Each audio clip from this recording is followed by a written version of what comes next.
रहे हैं तबस्सुम टॉकीज।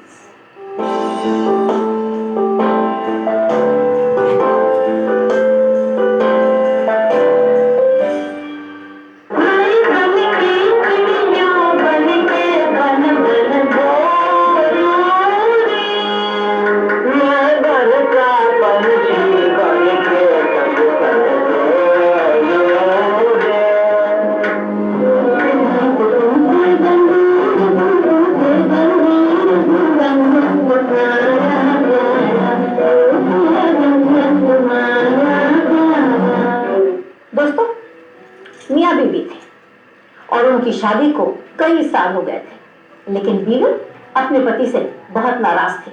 नाराज रहती थी हमेशा, क्योंकि इतने सालों में भी उनके पति ने उनको छोटा सा गिफ्ट भी नहीं दिया था, छोटा सा तोहफा भी नहीं दिया था। एक दफे उनके पति जो थे वो आउट ऑफ स्टेशन गए हुए थे, बीवी बैठी हुई थी और उन्हें ख्याल आया कि अरे आज तो मेरा जन्मदिन है, मेरा बर्थडे है, काश मेरे पति मेरे साथ होते।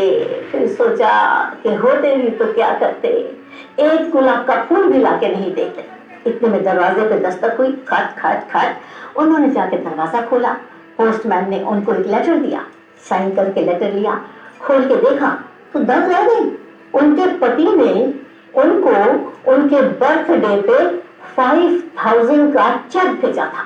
यकीन नहीं आया कि इतना कंजूस आदमी 5000 का चेक कैसे भेज सकता है। चश्मा लगा के जरा गौर से पढ़ा तो ठंडी हो गई।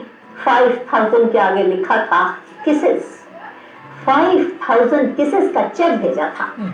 बड़ा गुस्सा आया, चेक को फोल्ड किया, जेब में डाल दिया। 4-5 दिन के बाद जब उनके पति आए तो आते कहने लगे, हाय डार्लिंग, मैंने तुम्हें तुम्हारे जन्मदिन पे 5000 किसेस का चेक भेजा था, मिला कि नहीं मिला? बीवी ने मुंह बना के कहा, हाँ मिला, लेकिन आप तो थे नहीं, आपके पार्टनर से मैंने कैश करवा लिया। अब दोस्तों आप ये सोच रहे होंगे कि मैंने ये जोक क्यों सुनाया। इसकी भी एक वजह है, क्योंकि आज जिस हीरोइन की मैं बात कर रही हूँ वो हिंदुस्तानी फिल्म इंडस्ट्री के सबसे पहले दौर की सबसे ज्यादा मशहूर हीरोइन थी। बहुत शानदार थी, बड़ी जानदार थी, बहुत बिंदास और बेबाक थी। बिंदास और बेबाक मैं इसलिए कह रही हूँ क्योंकि उन्होंने हिंदी फिल्मों में सबसे पहले किस देने की प्रथा उन्होंने शुरू की थी, और वो भी 1933। और वो थी बेहद हसीन, खूबसूरत और बहुत अच्छी सिंगर देविका रानी।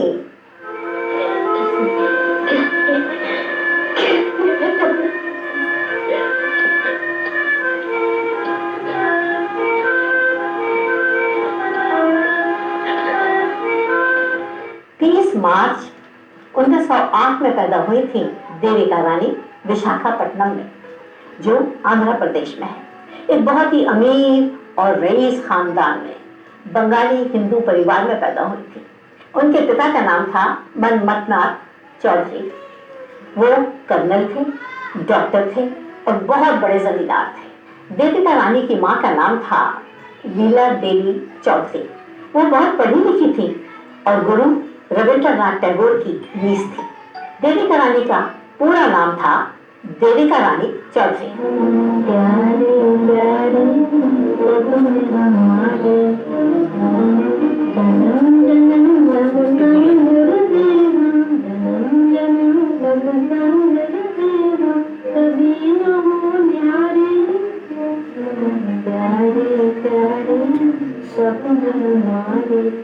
देविका रानी बहुत छोटी सी थी, सिर्फ 9 साल की, तो उनके माँ बाप ने उन्हें इंग्लैंड भेज दिया। इंग्लैंड के बोर्डिंग स्कूल में भेज दिया। स्कूल की पढ़ाई करने के बाद उन्होंने लंदन में एक्टिंग और म्यूजिक का कोर्स किया। वो बहुत हरफन मौला थी, यानी हर कला में माहिर थी, क्योंकि उसके बाद उन्होंने लंदन में आर्ट डायरेक्शन और कॉस्ट्यूम डिजाइनिंग के कोर्स भी किए। इंग्लैंड में देविका रानी की मुलाकात हुई वहाँ के मशहूर प्रोड्यूसर, डायरेक्टर और हीरो हिमांशु राय से। उन दिनों वो एक फिल्म बना रहे थे और उस फिल्म का नाम था अ throw of dice. Devika Rani जब उनसे मिली, बातें की, तो बहुत ज़्यादा प्रभावित हो गई, बहुत ज़्यादा इम्प्रेस हुई और उनकी असिस्टेंट बन गई। दोनों एक साथ काम करते थे, रोज मुलाकातें होती थी, एक दूसरे को पसंद करने लगे। पसंद मोहब्बत में बदल गई, दोनों को मोहब्बत हो गई और दोनों ने शादी कर ली 1929 में। शादी के बाद दोनों ने मिलकर वही एक फिल्म बनाई 1933 में, 2 भाषाओं में, इंग्लिश और हिंदी में। और उस फिल्म का नाम था कर्मा। हीरोइन थी देविका रानी और हीरो थे खुद उनके पति Himanshu Rai. I know, but I have arranged the hunt for a morning after the annual festival, when everyone will be in a good humor. In any case, my people will obey me. And your priest? I like a priest, my people also. Certainly. 1934 में दोनों वापस India आ गए और यहाँ यानी मुंबई में उन्होंने एक बहुत बड़े और शानदार स्टूडियो की बुनियाद रखी और उस स्टूडियो का नाम रखा बॉम्बे टॉकीज। 1936 में दोनों ने, देविका रानी और हिमांशु राय ने एक फिल्म बनाई और उस फिल्म का नाम रखा जीवन नैया। हीरोइन थी देविका रानी और उनके साथ हीरो थे नजमुल हसन।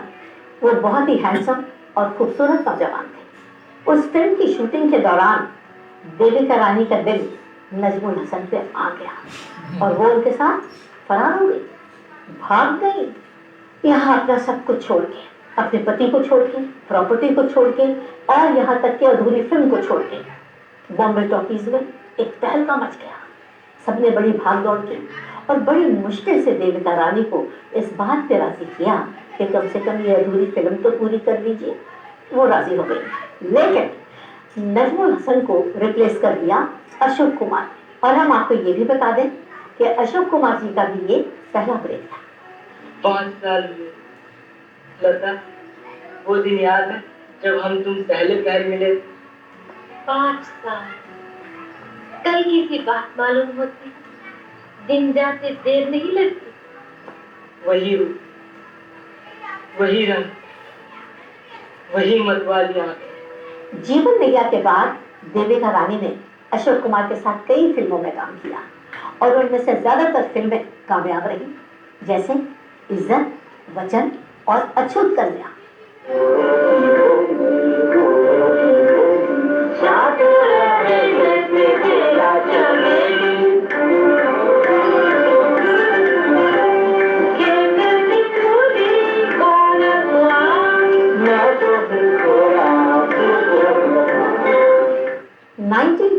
में सेकेंड वर्ल्ड वॉर शुरू हो गई और उसकी वजह से बॉम्बे टॉकीज को बहुत बड़ा फाइनेंशियल लॉस हुआ। हिमांशु राय ये बर्दाश्त नहीं कर सके, उनका नर्वस ब्रेकडाउन हो गया और 1940 में वो ये दुनिया छोड़ के चले गए 16 मई को। अपने पति की डेथ के बाद देविका रानी ने उनकी जगह ले ली और बॉम्बे टॉकीज की सारी जिम्मेदारियां संभाल ली हैसियत प्रोड्यूसर। लोगों का ये सोचना और कहना था कि अपने पति की डेथ के बाद देविका रानी बॉम्बे टॉकीज की जिम्मेदारी नहीं संभाल पाएंगी, लेकिन देविका रानी ने इस बात को बिल्कुल गलत साबित कर दिया और कई सुपरहिट फिल्में बनाई, जैसे कंगन, बंधन, झूला और अस्मत। कोई कहे यहाँ चली, कोई कहे वहाँ चली, मन ने कहा पिया के गाँव चली गे, पिया के गाँव चली गे,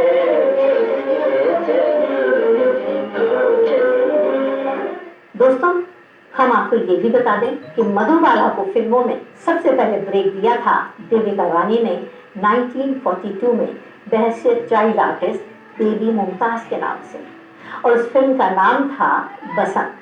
और दोस्तों, ये बताना बहुत जरूरी है कि मधुबाला का असली नाम था मुमताज जहां बेगम। देविका रानी ने असली नाम बदल दिया और फिल्मी नाम रखा मधुबाला। हमको है प्यारी हमारी गलियां, हमारी गलियां, हमको है प्यारी हमारी गलियां, हमारी गलियां।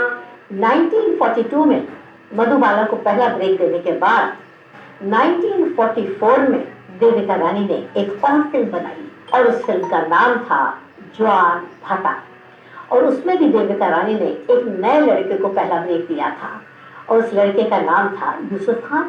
देविका रानी ने उसका भी असली नाम बदल दिया और फिल्मी नाम रखा दिलीप कुमार। उम्र बढ़ने के बाद देविका रानी ने यह फैसला कर लिया कि मैं अब अपनी फिल्मों में हीरोइन के रोल नहीं करूँगी, सिर्फ फिल्में प्रोड्यूस करूँगी। लेकिन अफसोस कि बाद में उन्होंने जितनी भी फिल्में बनाई वो नहीं चली। इसलिए बॉम्बे टॉकीज के जो शेयर उनके पास थे वो सब बेच दिए और 1945 में वो फिल्मों से रिटायर हो गए। और उसी साल उन्होंने दूसरी शादी कर ली एक रशियन पेंटर के साथ। शादी के बाद दोनों मुंबई छोड़ के बेंगलोर चले गए और वहीं सेटल हो गए। उनके पास पैसों की तो कोई कमी थी नहीं, इसलिए उन्होंने बेंगलोर में बहुत प्रॉपर्टी खरीद ली, ज़मीनें खरीद ली और एक्सपोर्ट का बिजनेस करने लगे। लेकिन अफसोस कि 93 में उनके दूसरे पति की भी डेथ हो गई और वो बिल्कुल अकेली रह गई। अकेली मैं इसलिए कह रही हूँ क्योंकि उनकी कोई औलाद नहीं थी और पति की डेथ के बाद साल भर बाद 1994 में देविका रानी भी ये दुनिया छोड़ के चली गई। अगर उनके पास कुछ था तो अकेलापन, बुढ़ापा, ढेर सारी प्रॉपर्टी और बेशुमार पैसा। तो दोस्तों ऐसी बातें भी मैं आपको बताती रहूंगी। आप